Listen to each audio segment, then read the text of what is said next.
Oh, hello. I didn't see you there. That joke never gets old. No, it actually does. I should probably stop and find something new to make you laugh. This is Ben Greenfield, and today's show is pretty cool because it is with a guy who I was able to spend some time with in Santa Monica recently, and I was on his show there. We recorded in his giant skyscraper apartment that's like blue and white and made me feel like I was in a fish aquarium. But we made this amazing like CBD mushroom tea, and then I sat next to his 200-pound-ish kettlebell and podcasted with him. But that episode was on his podcast. The episode you're about to hear is when he came on my podcast, where we talked about how to strip fat fast and single sets to failure, CBD dosing, boxing for fitness, a whole lot more. His name is Jay Ferruggia of Renegade Radio. So cool show. Man after my own heart, if I don't say so myself. I don't know why I just said that, but I did. This podcast is brought to you by Joovv. Can't say that without saying it like that. Joovv, Joovv is how you spell that, which is why I pronounce it like that. You guys already know, guys and girls, hopefully, already know that I use this thing called a Joovv light, literally. Every day in my office, I pull down my pants and I shine this infrared light on my balls to increase my testosterone. Balls isn't a bad word if you say it like you're from the Bronx. So anyways, there's some fascinating studies on infrared light and specifically red and near infrared light and activation of the Leydig cells in the testes for increased testosterone production.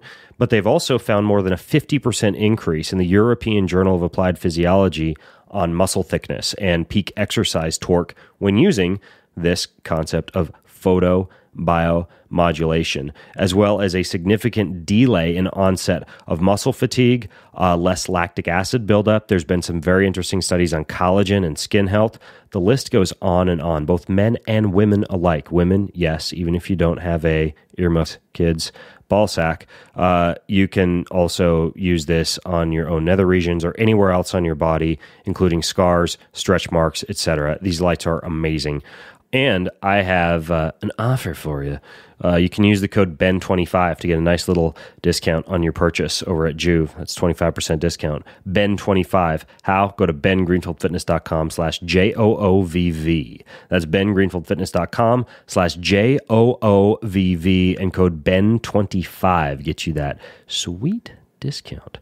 This podcast is also brought to you, not that I want to kick this horse to death. It's a horrible analogy, but another way that you can improve your sexual health dramatically, Gainswave. This is a new way for men and women to optimize their sexual performance. I am actually on my way to Florida at the time that you're listening to this episode for my third Gainswave treatment, where they're going to do what's called a platelet-rich plasma injection into my, again, earmuffs, kids. And quit putting the earmuffs on your kids. They got to know these words anyways eventually. In my penis. And they're also going to blast it with acoustic sound waves. And that allows for the growth of new blood vessels. And it basically repairs a lot of the old blood vessels, which is one of the reasons that you lose orgasm quality as you age or lose blood flow. You get better orgasms, you get better erections, you get better sex all around for both men and women, except that erection part for women. You don't get that, but you get better orgasms and better sex. So anyways, how can you get involved with this wonderful treatment? Go to gainswave.com/Ben to find a provider near you. And if you mention Ben Greenfield, you'll get 30% off your first treatment. Gainswave.com/Ben. For women, may I recommend to you, just like I'm a sommelier for your nether regions, may I recommend to you the O shot combined with the acoustic soundwave therapy. And for men, may I recommend to you the P shot combined with acoustic soundwave therapy. It's going to blow your mind. In this episode of the Ben Greenfield Fitness Show, if that's all you're doing is training and looking to make those goals, it's awesome. But after about 3 or 4 weeks, if you also want to be playing pickup sports and boxing and doing martial arts and stuff, doesn't really work that great with that. The fatigue just builds up. I got on it, and honestly, I think it works better than turmeric or anything else I've tried. When I take CBD for inflammation, I wake up the next day feeling great. I sleep better, and my whole body feels great. I was 217 at the start of that summer. I was 217 at the end of that summer. I felt so much better. My conditioning was better, moving better. He's an expert in human performance and nutrition. Voted America's top personal trainer and one of the globe's most influential people in health and fitness. His show provides you with everything you need to optimize physical and mental performance. He is Ben Greenfield. Power, speed, mobility, balance. Whatever it is for you, that's the natural movement. Get out there. When you look at all the studies done, studies that have shown the greatest efficacy. All the information you need in one place, right here, right now, on the Ben Greenfield Fitness Podcast.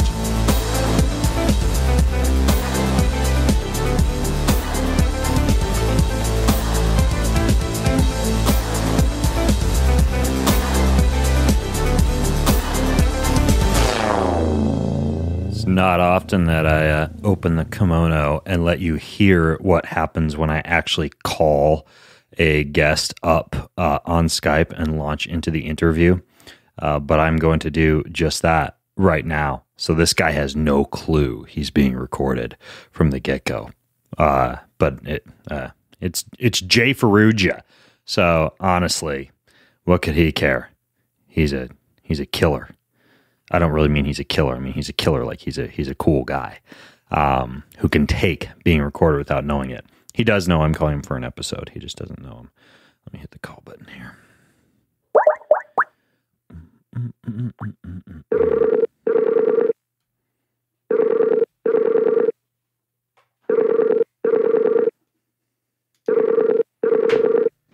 Pick up, Jay.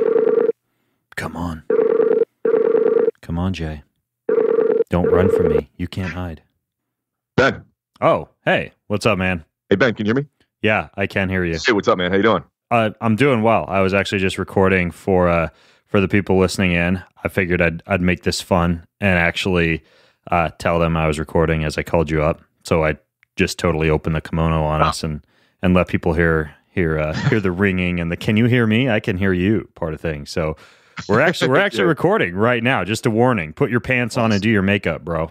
Awesome. Well, I've already done that. So, well, not the pants. Oh, okay. All right, cool. Okay, goodbye. Okay, let's try him on Skype again. Here we go. Jason Ferruggia. Come on, baby.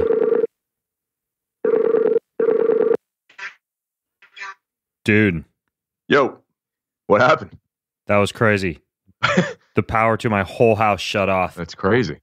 And I figured out why. I walked out of my office and we're recording again, by the way.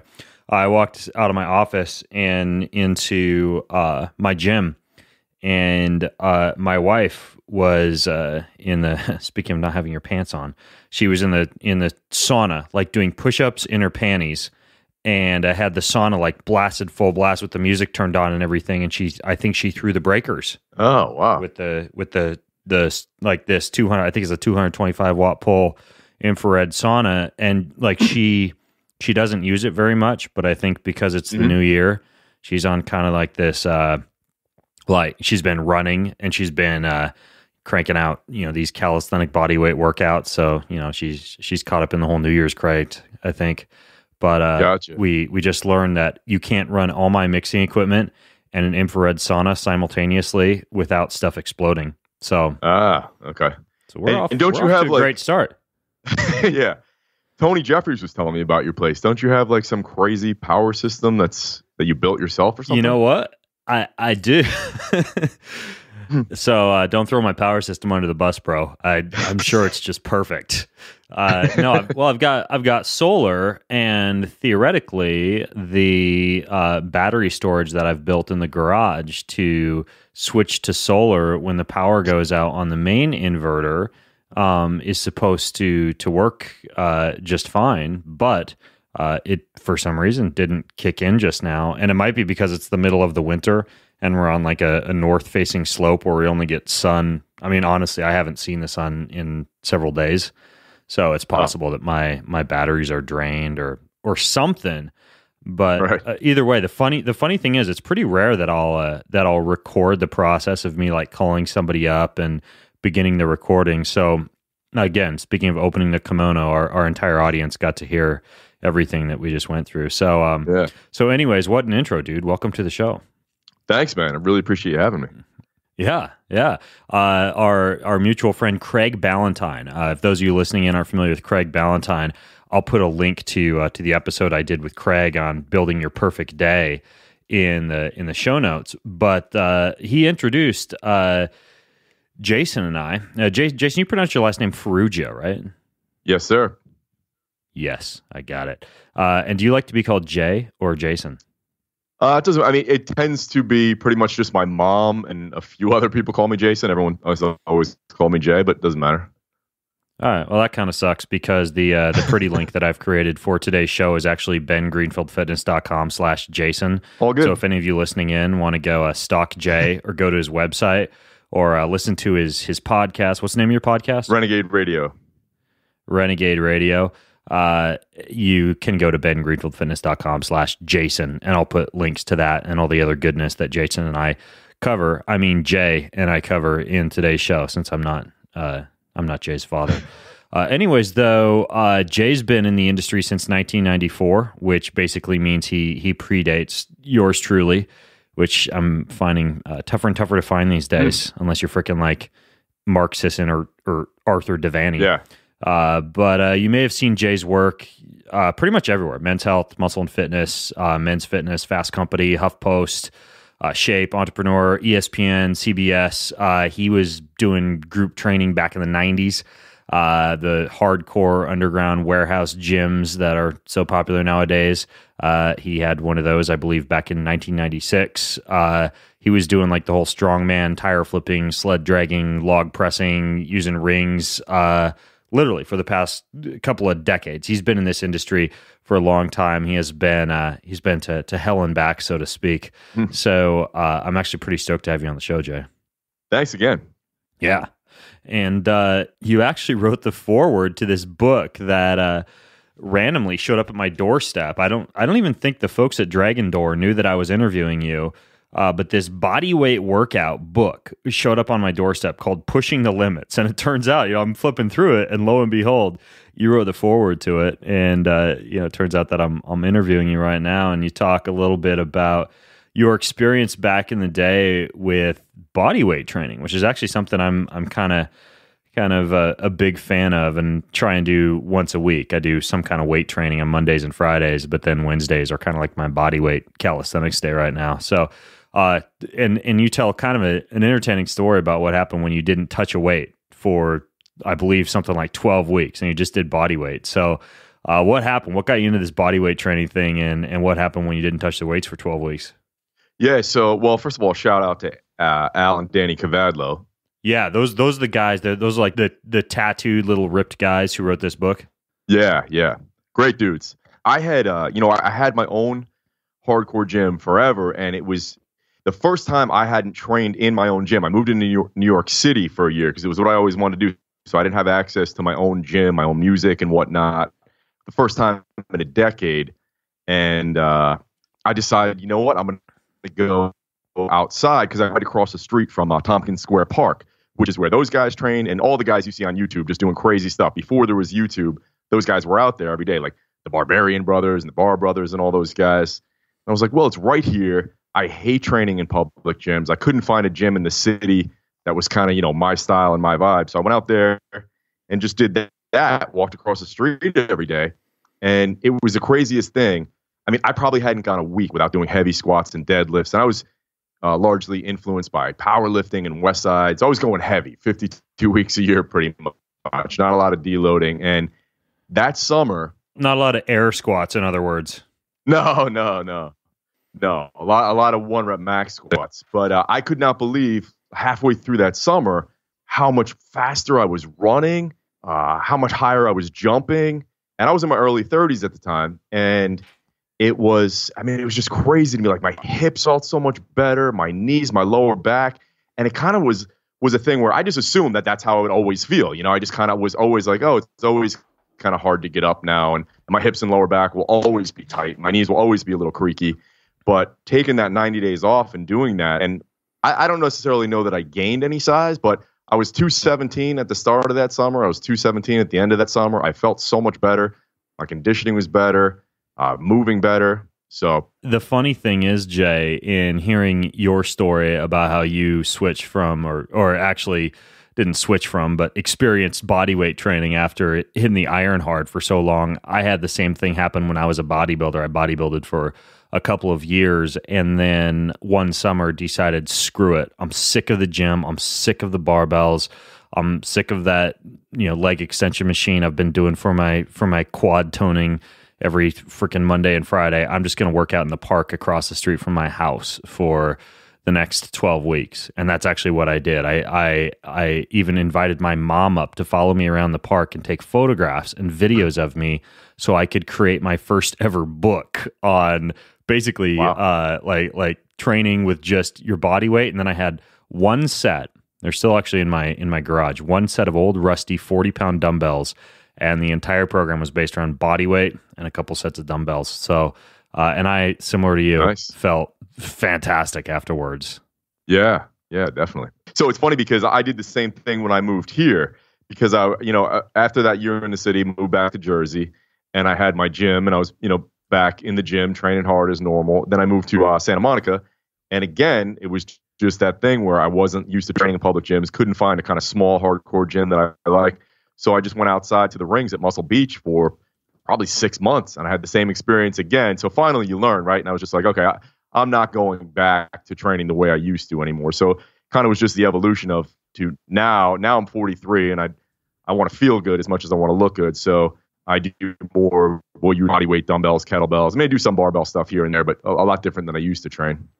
Being a guy who is as immersed as you are in the health and fitness industry, and who's also 43 years old and staying in good shape, what are your thoughts on this? On kind of like the emerging anti-aging and longevity industry. There's people like popping NAD plus pills. There's biohackers injecting stem cells. There are people banking stem cells. There's all sorts of fringe things that folks are doing, from teas to enemas to infrareds to everything else that really I would classify as like something that falls into the anti-aging bucket. Are you personally immersed in any of that? Like, are you using any fancy biohacks or strategies when it comes to your own longevity to stay in the game? Yeah, I mean, I do. I don't get over the top with it. I basically, some of the things I do on a regular basis are that I didn't do years ago. I meditate. I obviously I sleep way more. I take CBD. I go to cryo quite a bit. I go in a infrared sauna at least 3 times a week for 30 minutes. I go to a float tank at least once a week for 2 hours. Those are about, that's about all I do. And obviously, pay more attention to my nutrition and whatnot. But I just think that if you look at people, cultures that live the longest, like blue zones and stuff like that, it really comes down to, happiness and connection and less stress in your life. And that's the thing that's been the biggest difference maker for me. Like, I've always been just a type A East Coast guy to go super hard all the time. And so now for me to be able to get in a float tank and meditate and do yoga, and so, like, normally I would just train super hard, but now for me to go to do yoga, like, I think those things are making a big difference and hopefully going to help me out long term. I don't know, man. There's folks like, Jocko Willink and The Rock posting photos of themselves in the gym at 4 a.m. And I talk to some people who are super inspired by that, but these are the same people who are just burnt to a crisp after like 3 or 4 months. And yeah, what do you think about that? That whole just like set your jaw, nose to the grindstone, get up at 4 a.m. type of philosophy when it comes to fitness. Do you think that flies in the face of longevity, or do you think that these guys are basically gonna live longer than the rest of us because of that philosophy they live by? I think it's a little of both. I think there's a balance. And I think those guys are outliers, right? Like The Rock is an outlier. Arnold's certainly an outlier. I do believe that fitness. No. They're built just like any of the rest of us walking through the mall, obviously. Yeah. I do believe that, having that mindset and that relentless kind of attack mode definitely helps you achieve things. But like you said, you're going to burn out. Like, it's physiologically impossible for most people. Like, I have a good friend who's like that. He can sleep 4 hours a night and train 3 hours a day and never get sick, never get burnt out, read 3 books a week. And I try to do that and I have the flu in like 2 weeks. Like, it just doesn't work for me. So, it depends, who you are, who your parents were, but I can't imagine that that's good long-term for longevity. Yeah. I mean, well, I think part of it is the way you're wired. I think part of it is genes. I mean, there's that, I think it's the gene DEC2 is the one they found on mice that actually allows mice and certain people with this rare genetic mutation, not that common, I think it's like 0.04% of the population or something like that, can actually truly get by on less sleep. On the flip side, these people, like I know a few people who are like that. They're like, yeah, feel fine. 3 or 4 hours of sleep, boom, I'm ready to go. They have night terrors because you go through your dream cycles more quickly. They also suspect that a lot of these people wind up with nervous systems that are a little bit more fried as they age because you miss out on a lot of the repair and the recovery that occurs during these longer sleep stages. So I think I think it'll come back to bite a lot of folks. And for me personally, like the way I raise my little boys is I want them to get used to doing hard things, to kind of like eating the frog in the mornings, but then allow them to strike a balance between that and like getting, 8 to 9 hours of sleep and a 24-hour sleep cycle, even if that means a nap, like you can't just be in hyperdrive 24/7. Yeah, I agree 100%. I think everyone tends to glorify the hustle and that mentality too much. And I used to train like that, super hard with excessive volume and intensity. And I always kind of felt just like, overstimulated and overfatigued. And I was super tired half the day, but I couldn't sleep all night and all that stuff. So I know for a fact that changing all of that about the way I train and live has made a huge difference. And hopefully will add some years to my life. Yeah. How'd you wind up in Santa Monica? You have kind of an interesting story. I was just kind of getting burnt out. I couldn't take the winters anymore. And I was always just that angry kind of East Coast guy, fired up and tense all the time. And then I just kind of wanted to get away from that. And I knew that environment triggers behaviors. So I kind of just wanted to get away from a lot of the things that I was around for the previous 36 years. And again, the weather and new opportunity, chance to reinvent yourself. So that was how I ended up out here. I was actually going to come out sooner because I had some really cool opportunities for work. But I met my wife and we stayed a few more years in Jersey, but moved out here. Interesting. And so you're out there basically running gyms now?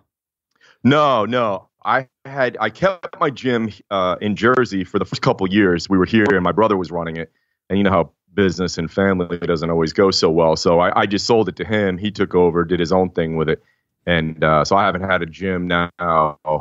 I guess it's been 3 or 4 years. So it's mainly just, more online and podcasts and events and all that kind of stuff. Yeah, that's pretty similar to the switch that I made. Basically, the year my kids were born, I switched more into writing and authoring. And I don't know how you feel about this. There's a lot of Instagram bodies out there and folks who are running online personal training programs who really have maybe trained clients in a gym, 1 or 2 years max or never, and really haven't actually operated a brick and mortar facility. I don't know. Do you feel strongly about that? Yeah, no, definitely. I think it's a shame for so many of the people who are kind of buying into that and buying their programs. I remember Alan Cosgrove and I had been both training people for at least 10 years at the time. We collaborated on an article together, and we're saying it's kind of criminal to be putting out programs if you haven't trained people for years, maybe even 10. And I don't even think I wrote an article about training until I've been in the gym 12 hours a day for at least 8 years. And I don't think I started selling any training programs, so I was doing it for 10 years. It's really hard. Like, if you have great genetics or you're using drugs, you're just in great shape, that does not qualify you to write programs for other people. Yeah, I completely agree. And, I personally spent 7 or 8 years in the brick and mortar fitness industry, working my butt off. I mean, literally like 4 a.m. up till about 9 or 10 p.m. Speaking of hustle, and, granted, not a super healthy approach, but when you're around people, seeing them move, doing biomechanical analysis, doing functional movement screens, learning how people actually respond to specific loads and how they move in certain ways under certain loads, you learn a heck of a lot that you can then take into the online fitness industry. But I think a lot of people, a lot of kids these days, they see guys like, let's say you or me online, doing well, whatever, writing books or doing training programs. I think you even have like a Renegade, what's it called? Your Renegade membership program? Strength Club. Yeah. Yeah, Renegade Strength Club. And people are like, I just want to go online and make money. That looks great. Sit at home in my underwear. Well, my wife's doing push-ups in the sauna and ruining the power to our house. and that sounds like a pretty good life. But I mean, the fact is, you have to be able to see how people move. And even when I don't know if you do this, Jay, but when I go around to a lot of these conferences, like I jump into movement sessions, I lead movement sessions. I still try to scratch that itch of getting around people and teaching certain things that you simply can't replicate online. The same thing. I love teaching. I'm sure you'd agree. It's one of the best ways of learning is to teach something. That's part of what I live by. Like as soon as I learn something, in order to retain it, I teach it to people. After I've experimented it with myself, but more to your point too. In addition to how people move, it's also different personality types and how they respond to different training. Like if you're working with a type A guy versus a guy who's kind of fearful, you can look at science all day. But if you're not in the gym working with people, certain things that look right, from a scientific approach, they're boring as hell, or people just hate doing them. So you have to take into account all that kind of stuff too. Yeah, absolutely. And one of the things that you talk about on your website is this idea of minimalist workouts. And you even have some writings that you've done on getting in shape, getting in good shape in I believe just like 3 to 4 hours a week. What would a program like that look like, where you were going to get in shape in 3 to 4 hours a week? Like what are some of the biggest kind of like tools in your toolbox or tricks of your trade? Yeah, I would say for most people, full body workouts would be the best way to go. And do an upper body push, an upper body pull, a hinge movement, a squat movement, and some kind of loaded carry. That's enough for a great workout. You don't have to go excessive with volume, maybe 3 to 5 sets of 6 to 10 reps. And progressive overload, I think, is always important. So make sure you're tracking your workouts.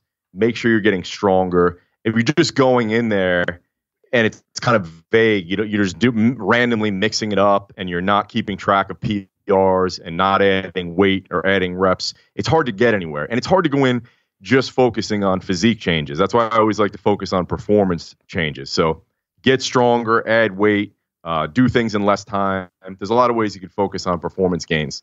And then I also recommend for most people to train in a way, and I'm sure your training is designed for this too, where you kind of minimize excessive soreness and fatigue and excessive spinal compression and joint degradation. So you feel good. I mean, if you're just going in and doing super heavy powerlifting or Olympic lifting with questionable form, you're never going to feel that great. And that doesn't carry over where you always feel good. You're always kind of ready. You can always jump into a pickup game or go for a hike without saying, oh, it was leg day yesterday, so I can't move. I got to wait 3 days before I can come play volleyball with you.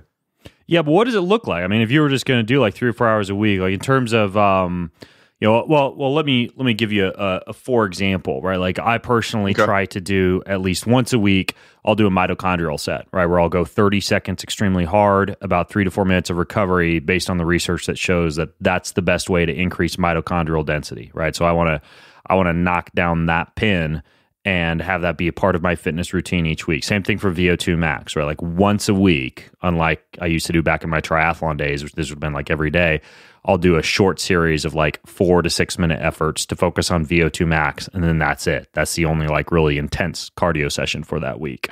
Or twice a week, I do, like I mentioned, like some relatively intense weight training that's heavy and very slow. And then once a week, I do more body weight style calisthenics that are very explosive. Like when you sit down and you structure a program that really is designed to be a minimalist program, what kind of strategies are you using? I mean, are you looking at isometrics, eccentrics, plyometrics, certain periods of time for the cardiovascular work? Like kind of blueprint it for me. Yeah, cool. So there's so many different ways to set it up, but one of the most basic ways that I always go back to because I'm old school and I like old school basic simplicity, is kind of what Mark Berry started in 1930, and Bill Starr popularized more. Only the strong shall survive, when he was the strength coach of the Baltimore Colts at around the time Super Bowl V, I believe. So basic, heavy, medium, light. So the way I would set that up would be, let's say on Monday you go in and do some kind of heavy pressing exercise. Let's say a dumbbell press, a deadlift, and a chin up, and do 5 sets of 5. So that's your heavy day. And then you could finish with a couple accessory movements. And then Wednesday you go in, that's going to be your light day. So maybe you would do inverted rows, push-ups, and reverse lunges, let's say.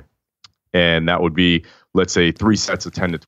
Fridays, a medium rep day, so 4 sets of 8, something like that. I mean, again, we could play with it so many different ways. So sometimes what I'll do is some days will be max effort, some days dynamic effort, some days will be repetitive effort. So if it's a dynamic effort day, we might just do an Olympic lifting variation, a jump, a medicine ball slam, things like that. So I change it over time, but each day's got a different focus like that. And to your point with the isometric stuff, some days we'll have a maximal strength day, a rep day, an isometric day. Lots of different ways to set it up, but that's basically your strength workouts, and I keep those 30 to 45 minutes max. Again, not a ton of volume, just focusing on progressive overload. And then I believe I'm a huge proponent of hill sprints. Walter Payton was my favorite athlete growing up. I started doing hill sprints. In the late 80s, I started doing hill sprints. Probably probably 1985. That was the year the Bears won the Super Bowl, and I was just obsessed with Walter Payton. So ever since 1985, I've run hill sprints, and I honestly believe it's the best thing for conditioning and fat loss. So I always stick with hill sprints. So once a week, hill sprints, and then once a week for me, I do, kind of low intensity stuff, like go for a hike or something like that, or a long bike ride. That's basically 3 strength workouts, 1 high intensity sprint session, and 1, lower intensity session. On top of that, me personally, and most people I work with, we'll play ourselves into shape too. So I'm always kind of playing some kind of sport, going swimming, surfing, yoga, boxing. I box with Tony now. Tony Jeffries, our mutual buddy. Yeah, with Tony Jeffries at Box and Burn. He was on the podcast. I love those workouts because it allows you to get a full boxing workout without actually getting hit in the face, which I don't know about you, but yeah. I tried to get into the ring. I was training for the cage a couple of years ago, and I got an orbital eye fracture during one of my sparring sessions, and it took me 2 weeks to be able to see straight, to be able to think straight, to be able to write, to be able to provide for my family. At that point, I was like, okay, I'm going to do heavy bag workouts if I want to scratch that itch of hitting stuff. Or, when I happen to be in Santa Monica, I actually swing by Tony Jeffries' gym, and I'll do like a boxing session over there where you're literally, not only does he kind of like pre-fatigue you so you're not hitting that hard, but then when you're doing the workout, it's just, sparring on his mitts as he calls out combos. So I do that now, and then I play tennis, which kind of involves that. So wait, Tony doesn't actually hit you? You know what?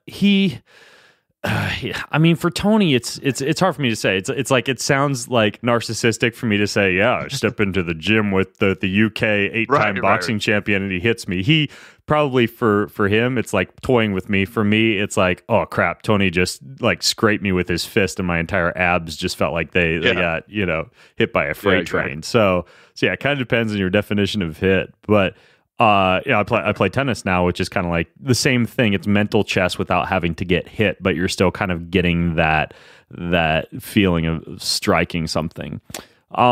When you describe your routine to me, it actually sounds similar to a lot of the things that I kind of try and do. Short, very effective strength training sessions. The hill sprints, I absolutely agree with you on. And as a matter of fact, the best shape I was ever in, which was when I won a gold medal for the USA in the 2013 long course triathlon championships. That involved a 20-mile run, which is basically where I won the race and passed most people. And all I was doing was 3 times, 30 minutes a week. And then that's a warm up and everything. Very intense hill sprints. And that was 2 of them were on the treadmill. I was doing like a 10 by 30 seconds at max incline and max speed on the treadmill. And even though they're painful, I completely agree, man. Low impact, extremely high heart rate, short period of time. I'm on the same page as you with the hill sprints and also with the stamina work. That's something that's neglected. I don't know if you've noticed this in kind of like the CrossFit circles, especially, but there's almost like a fear of going long, like it's too catabolic or it's too fasted, or we hear this message about chronic cardio decreasing testosterone, so we just don't do it at all. Do you think that endurance is not emphasized enough in some cases? I would say so. I mean, I was definitely guilty of that myself years ago because of the meathead in me. I was kind of of the mindset you just said, right? That it would just make you small and weak and, decrease your testosterone. But I think that's been disproven by guys like you and Alex Viada and numerous other people over the last few years. Yeah, I've never had Alex Viada on the podcast, but for those of you who haven't heard of Alex, I'll link to his website over at bengreenfieldfitness.com/Jason. But Alex Viada is the guy who like, what is he, like deadlift 600 pounds and he runs ultra marathons and he's kind of like got the whole strength endurance thing to the extreme, very much figured out. Yeah. I think he is, his program is called the Hybrid Athlete, right? Okay. Yeah. Yep. Yeah. I was trying to think of it. That's what it is. Yeah. Got it. Okay, cool.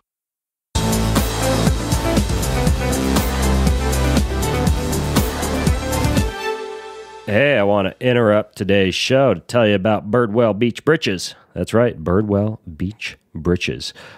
These are some pretty dang cool board shorts. So I don't know if you've ever wondered, like I have, about how somebody could wear the same board shorts for over 25 years without wanting to buy a new pair. But Birdwell has customers that have literally worn the same board shorts for over 25 years, and they still look pretty dang good. They're actually one of California's original surf shops and board short companies. They were started in 1961 by this lady named Carrie Birdwell Mann, who was a surf mom, and she transformed her little California home into a sewing room and a store, and she launched Birdwell and created one of California's first surf shops, and they've been making these amazing beach breeches. See what they did there? Beach breeches for surfing and playing on the beach and beyond. Outside Magazine called them the 501s of the beach, like the Levi 501s of the beach, for those of you who head that went over. So anyways, they're built for the rigors of surfing. They're perfect for any activity under the sun. They're owned by multiple generations of the same family, so you're supporting a local American family. And they use this almost unbreakable 2-ply nylon fabric that was actually originally inspired by the sails of the boats that were anchored down at Newport Beach in California. They can survive rock scrapes and reef slashes and tons of wear for 25 years. Lifetime guarantee on these shorts. Free shipping over $99 and 10% off your first purchase from Birdwell. How? Just go to birdwell.com and use discount code BEN at checkout. That's Birdwell, BIRDWELL.com, and use discount code BEN, BEN, at checkout. Pick up your first pair of birdies and see why they've been an American icon since 1961. This podcast is also brought to you by Health IQ. You've no doubt heard of them by now. I'm still shocked at the amazing savings that you can get on life insurance. They've saved customers up to 33%. That's a chunk of change on life insurance. And that would be anybody who is health conscious, runners, cyclists, strength trainers, healthy eaters, anybody who takes care of their body. You deserve to get a better rate on life insurance, and that's exactly what Health IQ goes to bat for you to get you. So I think I just said the word you like a billion times, but that's because this is about you, because you're health conscious and you deserve it. Darn it. You're good, you're great, you're wonderful. Gosh darn it, people like you, especially Health IQ. So they're going to give you this ability to get amazing rates on life insurance, and it's very simple to see if you qualify. You just go to healthiq.com/Ben. That's healthiq.com/Ben to support the show and to see if you qualify. That easy.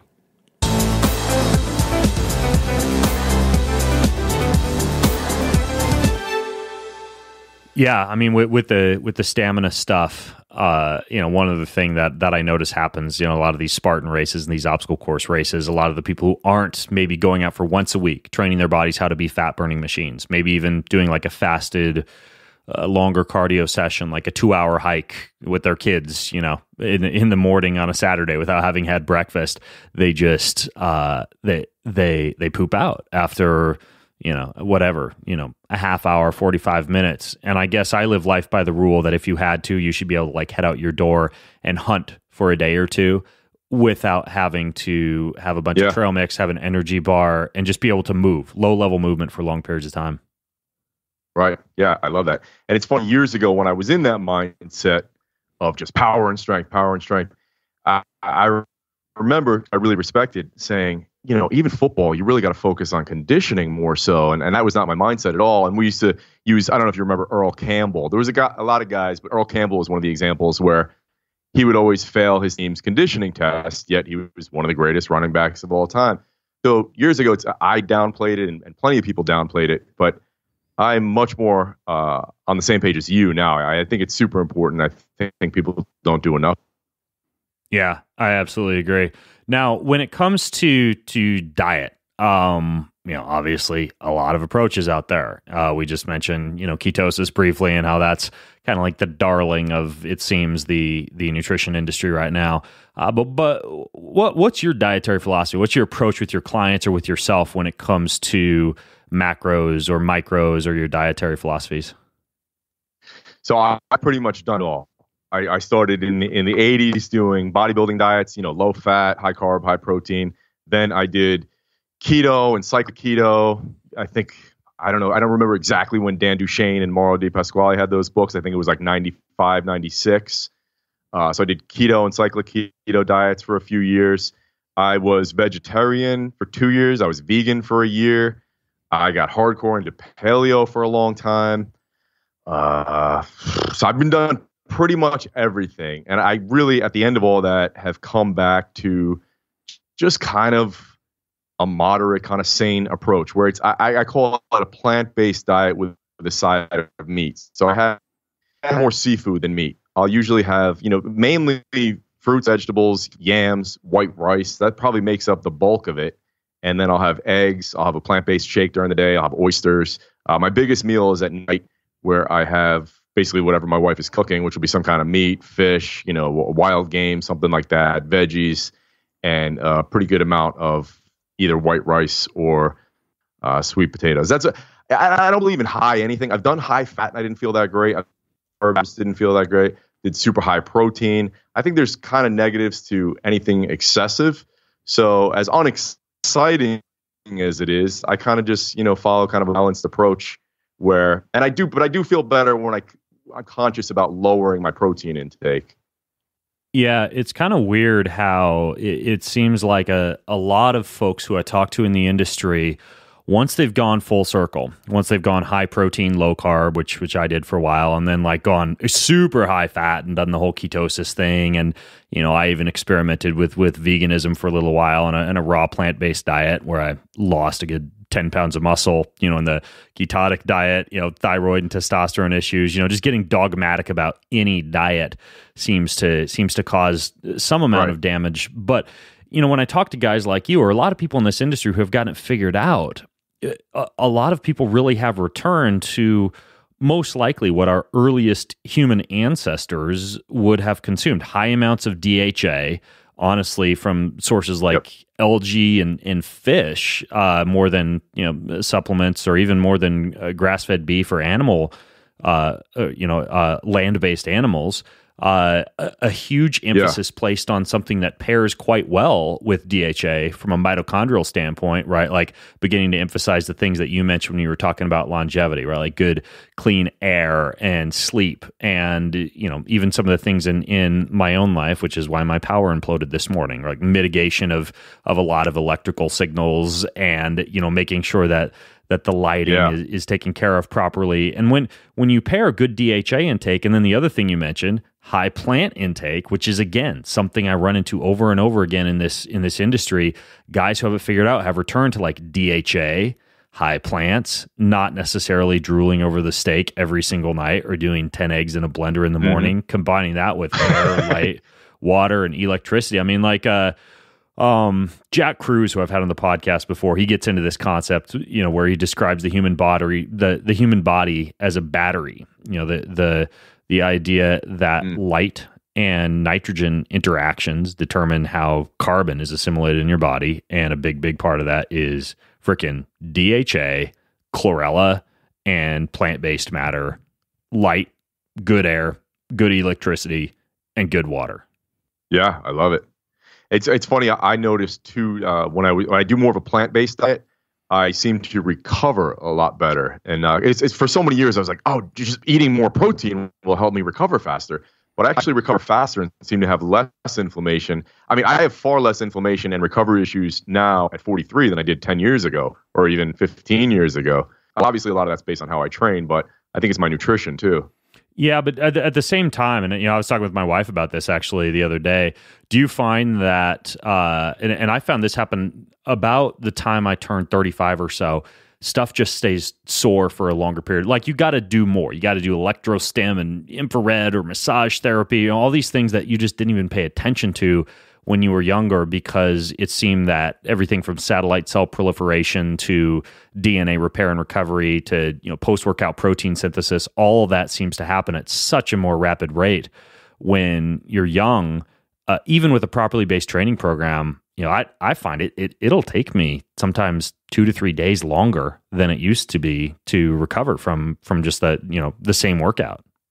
I agree. It definitely does, but I'll be honest, I thought it would be worse. I remember in my 20s training guys who were my age, and they would say, wait till you get to my age. And I was thinking, oh, no.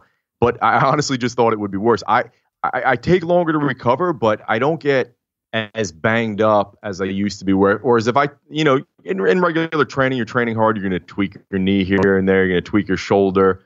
Those things actually don't last as long for me as they used to. And I feel it because in my 20s and 30s, I was eating 5,000 calories, but most of it was junk every day. Maybe 7,000 calories. Most of it was junk. And I wasn't doing a lot of the things you mentioned that I'm doing now. So hard to say 100%, but I really feel great. And I'm not just, saying that. Like, I honestly feel better than I ever have my entire life.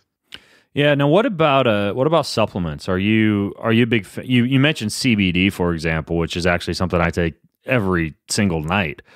But are there other supplements that you use pretty frequently, or you can even talk about CBD if you want to, and why you use that. But I'm just curious what kind of pills you're popping.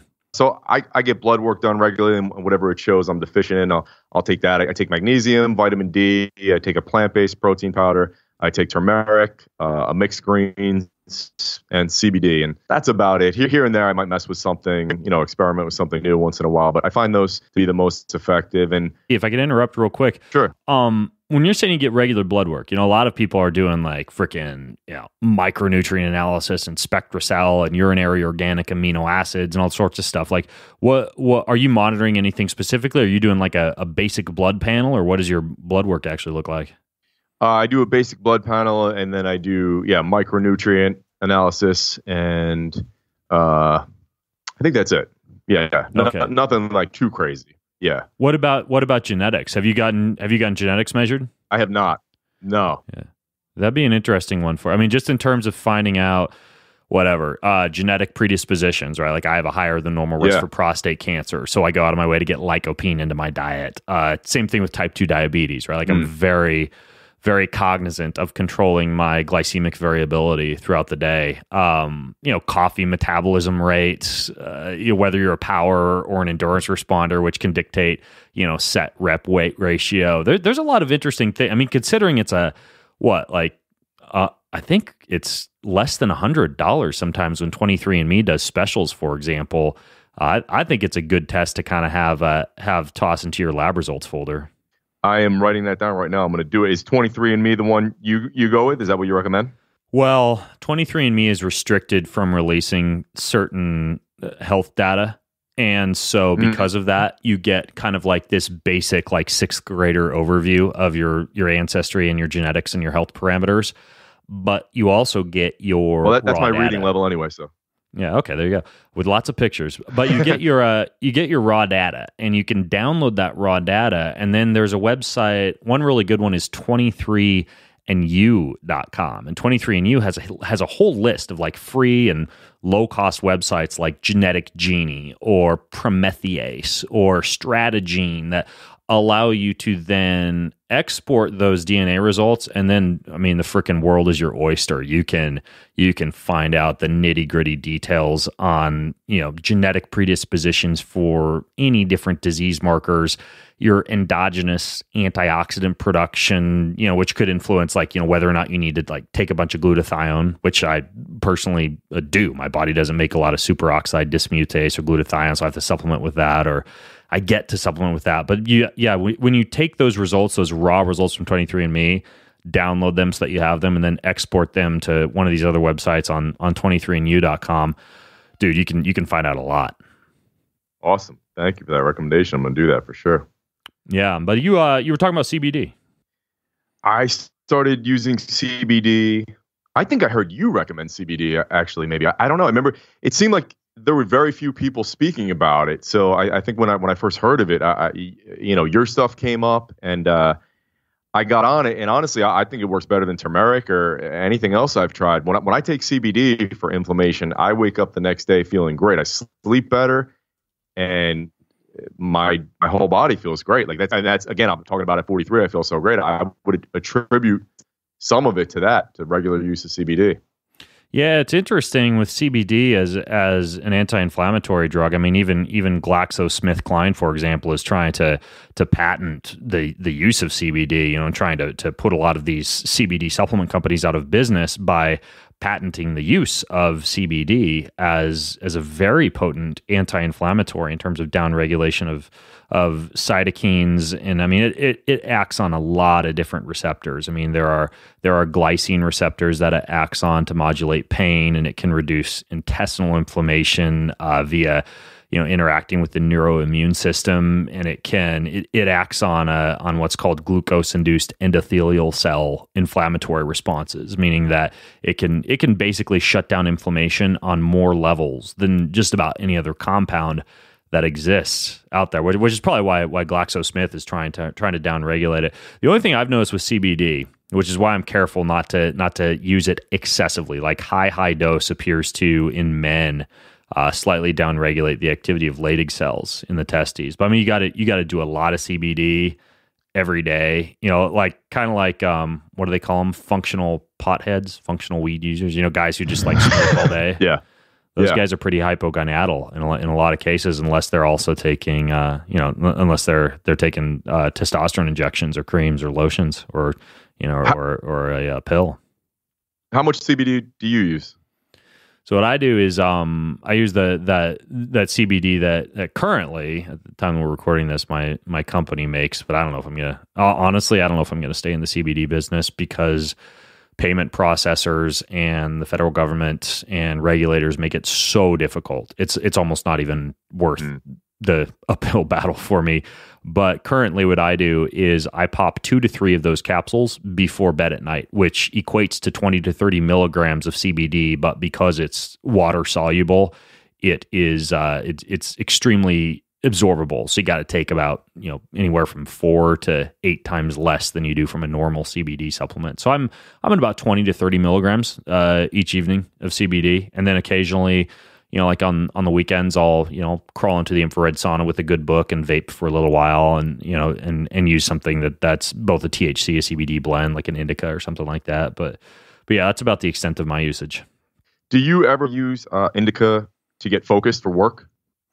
I don't. I get a little bit loopy. There's actually one podcast episode where I smoked beforehand, and I think we published it because it was so funny. But I mean, you can probably find it somewhere in our archives. It was when I was recording a Q&A episode with Brock. I just quit the podcast halfway through. I was like, dude, I can't find my words. So yeah, I don't really use it for focus. I'll microdose with LSD occasionally if I've got usually like on a sleep deprived day or a day where I need a lot of focus. Aside from that, man, I use some lion's mane mushroom sometimes from the Four Sigmatic guys. Cup of coffee. Yeah, I'm a fan of that. Big coffee man. And this qualia stuff, I call it the God pill. I'm still taking that 2 or 3 times a week. It's kind of like my go-to nootropic, just because it cuts straight to the chase, right? It's got like everything in the kitchen sink in it, so it just kind of hits everything without causing you to crash, because it also repletes everything at the same time that you take it. Gotcha. What about you? Are you using anything as like a smart drug or a nootropic? Not really. I've experimented with so many of them. I do use the Four Sigmatic. I'm a big fan of theirs, but I experimented with so many different ones, and I never really, sometimes I thought it was doing something, and then I was like, I wonder if this is just in my head, and none of them really seemed a difference for me. So not so much. Yeah. And I haven't gone. I mean, I know a lot of guys are, now that's why I asked you about. I think I said indica. I meant sativa. A lot of guys are using a little bit of sativa with. Okay, yeah. Like microdosing LSD and stuff like that, and I haven't gotten into that whole scene. Yeah, the only thing I've found with sativa is if you can, I learned this from Paul Chek, you can actually blend it with a little bit of organic tobacco, and then you can put a really uplifting oil in there, like a cinnamon or a mint, or like a rosemary oil, the same type of essential oil you diffuse for enhancing memory or cognition or focus. And you can vape that. And that actually gives you a real uplift in mood. With my only complaint being, this sounds silly, but like I'm always like typing, talking on the phone, moving, shaking. Like I just don't have time to like have a vaporizer going all the time and be taking breaks. Right. I just honestly, it's just like clunky, and so that's something. Again, I'll do that on like the weekends, for example. Yeah, gotcha. So you've also got quite a bit on your website when it comes to fat loss, which I get a lot of questions about. And I know it's something you've delved into, everything from reasons people don't lose fat to fast ways to lose fat safely. And if I could put this in context for you, people ask me, I'm like, one of the best ways I've found to strip fat off your body is you wake up in a fasted state, you do some aerobic cardio, and preferably you have some caffeine in your system beforehand, so you mobilize fatty acids, and you finish up with a cold shower, so you convert some adipose tissue into brown fat. And like that's the top tip I give to people when they tell me, what can I do to burn fat? What do you have something like in a similar category, like that would be kind of like your go-to program for fat loss when nothing else seems to be working? It's funny. I would say pretty much that exact. I don't normally add the cold shower to it, but I think that's awesome. I agree with you there. 100%. I think that's great. And then in addition to what I mentioned before is hill sprints. I mean, if you're doing hill sprints, you are going to get ripped. What about if you're overweight? Like, do you have substitutes for hill sprints? Like, do you like the bicycle or something else? Yeah, I like the Airdyne or the Air Assault bike. Those are great. So doing sprints on there. So I think when anybody starts sprinting, usually they haven't sprinted since high school, and they always get hurt. You got to be smart about it and really underdo it, even if you're doing a hill. So if you were super overweight, I would say just walk fast up a hill and then walk down, and then over time you start losing weight. And of course, the steeper the hill, the less impact. I'm lucky enough here that in addition to running up grass hills and trails and mountains, we have sand dunes, which is amazing. I mean, talk about low impact. You sink into the sand, there's no impact at all. If you have that nearby, certainly do that. But anytime you start doing sprints, you have to ease into it. Like literally do a 15-minute warm-up and do 3 sprints. Do a few warm-up sprints at 50% and maybe 3 hard ones, short distance too at first, because you're more likely to have your form break down and get injured if you go more than 20 yards or so. So it's way less than you would expect, and it's not really even a workout. You're going to walk away and say, well, that was a waste of time. But the next day, your Achilles, your feet, your calves, everything's going to be sore. So you really got to ease into it slowly. I like pushing a sled or dragging a sled if you can't sprint. Anyone, no matter what weight you are, you can push or drag a sled, and then just walk with it. Walk fast with it, and then eventually work up to running with it. And the cool thing is, if you don't live near any hills, a sled kind of does the same thing where it reduces the impact. So it slows you down, and it's just way more joint friendly. So, and even if you don't have a sled, you can always, tie a tire up behind you. There's ways you can rig something up. You can push your car. There's all kinds of ways. So just push or drag some kind of loaded object if you don't have a hill. And that's old school, and it works every time. Yeah, I actually have this exercise strategy I want to ask you about in a second. But related to isometrics. But there's actually a host of really fantastic fitness devices out there that I think fly under the radar. Like you mentioned, the Airdyne, perfect substitute for sprints. Jacob's Ladder. Jacob's Ladder is another one that where you're literally just like crawling. I mean, people sell those on Craigslist for nothing because they buy them and they hate them. So they want to get rid of them because they're just so freaking effective. And, you know, they give you this full body bear crawling style workout. You know, even the full body like elliptical trainers with the arms and the legs moving, you can get a very good cardiovascular, you know, high calorie metabolic boosting type of workout on one of those. Rowing machine would be another one. And then actually, Jay, you'll be interested in this. Some of the best Spartan athletes that I've talked to who are doing a lot of like running up and down slopes and doing a lot of high VO2 max work, they use the ski erg. Have you seen that one before? The one where you just stand and you're like kind of like skiing in place? Yeah. Oh, that's interesting. I've never used that. Yeah, that's crazy. That one surprised me.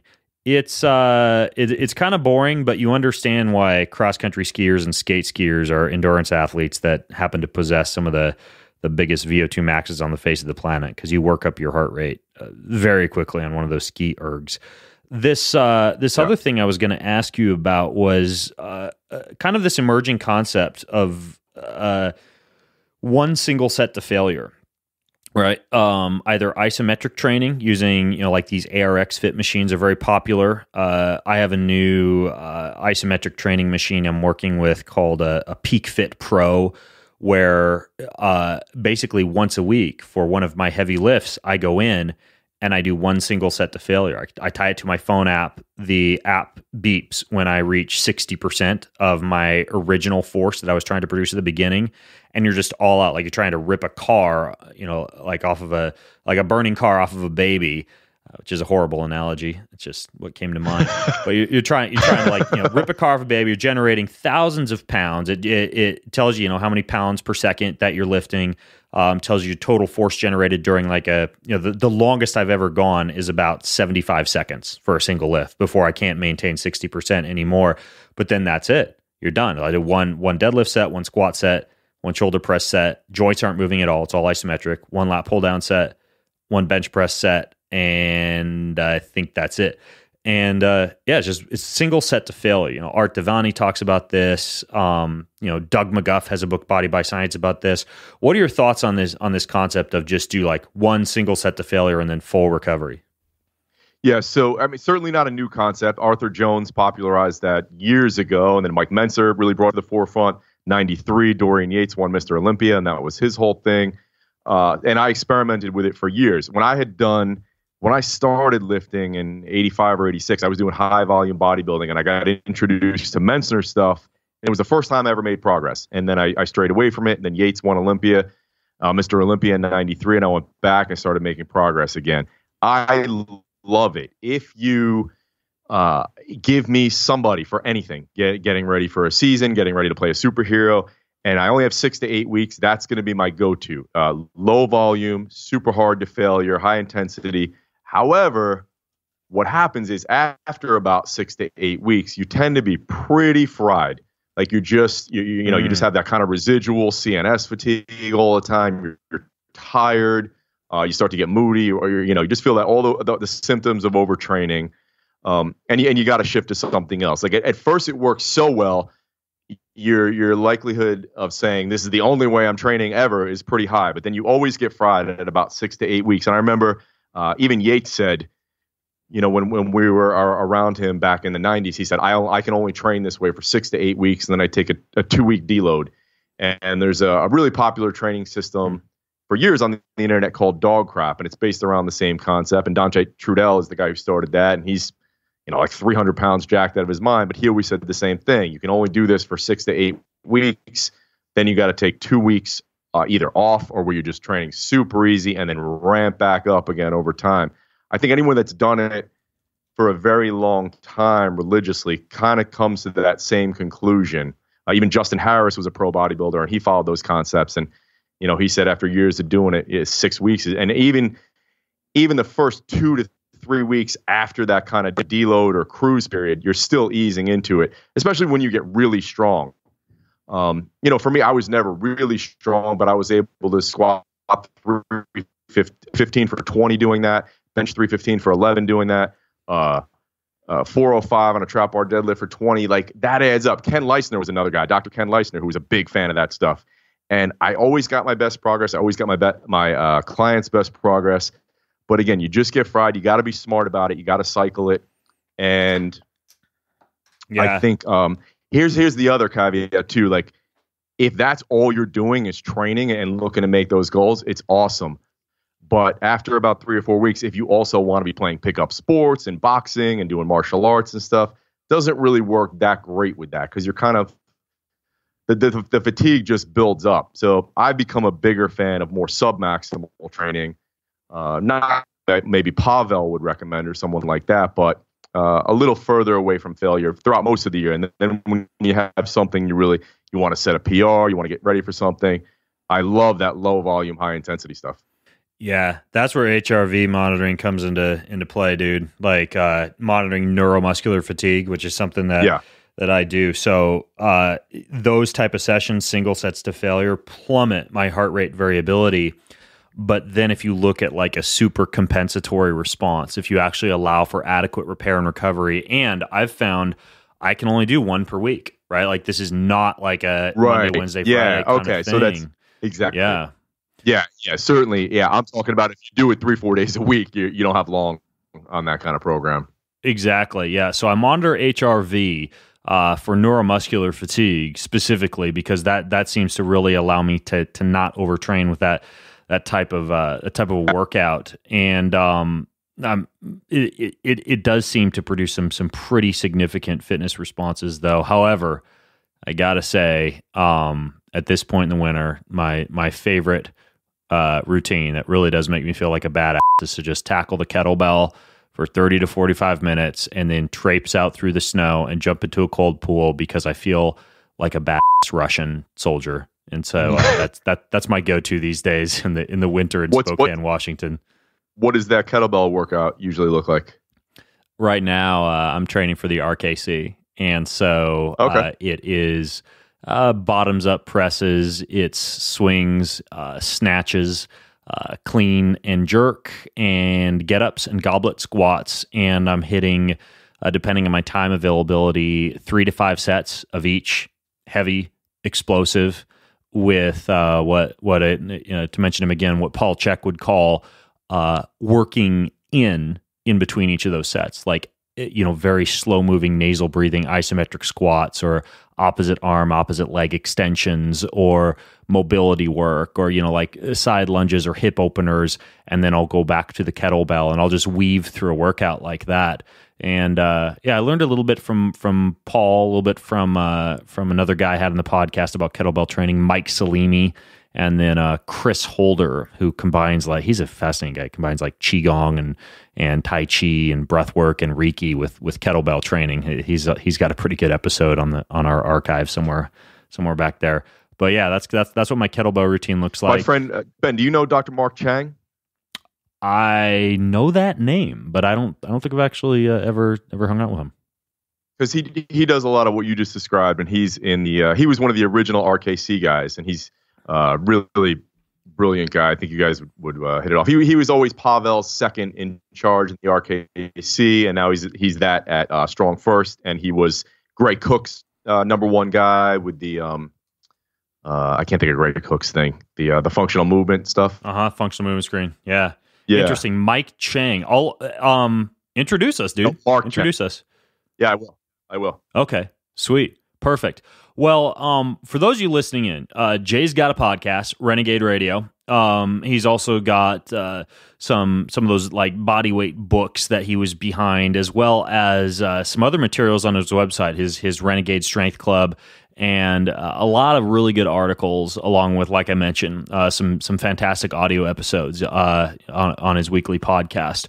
So I'll put a link to all that stuff in the show notes over at bengreenfieldfitness.com/Jason, just as Jay's mother would call him.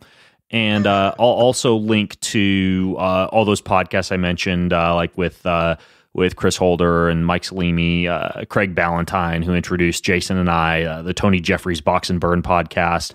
I'll link to some of the lab tests that I recommend that we mentioned. And then what else do we bring up? Alex Valletta and his juggernaut training and hybrid athlete systems, CBD. I'll try and get everything in there in the show notes for you guys. And that's all over at bengreenfieldfitness.com/Jason. And thank you everybody also for putting up with the slippery audio connection we had today. But hopefully you got something out of this episode. So Jay, thanks for coming on the show, man, and sharing all this stuff with us. Your wealth of knowledge. Man, thank you so much. I really appreciate it, Ben. Awesome. All right, folks. Well, I'm Ben Greenfield along with Jay Ferruggia of it's actually is it jasonferruggia.com? Yes. jasonferruggia.com. I'll link to that as well. Signing out from bengreenfieldfitness.com. Have an amazing week. You've been listening to the Ben Greenfield Fitness Podcast. Go to bengreenfieldfitness.com for even more cutting-edge fitness and performance advice.